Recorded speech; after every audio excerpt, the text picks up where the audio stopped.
Yaxın oturun. Müharibə veteranlarına bir xəbərim var. Əslində onlar hardasa mülki işdə, hardasa işləyirlərsə, onların müdirlərinə olsun bir xəbər deyim. Ya indi bilmirəm aidiyyəti üzrə.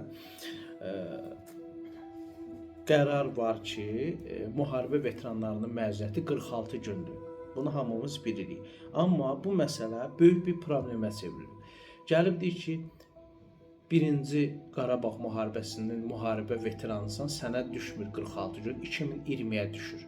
Belə deyil və 2020-də döyüşmüsən, veteransan, amma hər hansı bir rayonun işğaldan azad olunmasına görə medalın yoxdur. Bu da əsas deyil. Ümumiyyətlə deyilir ki, müharibə veteranlarına verilən məzuniyyət 46 gündür. Bunun medalın yoxdur, bunun filan şey yoxdur, birinci Qarabağsan, nə bilim, filan döyüş əməliyyatlarında olursan, bunun onlarla heç bir əlaqəsi yoxdur. 46 gün məzuniyyət düşür müharibə veteranına.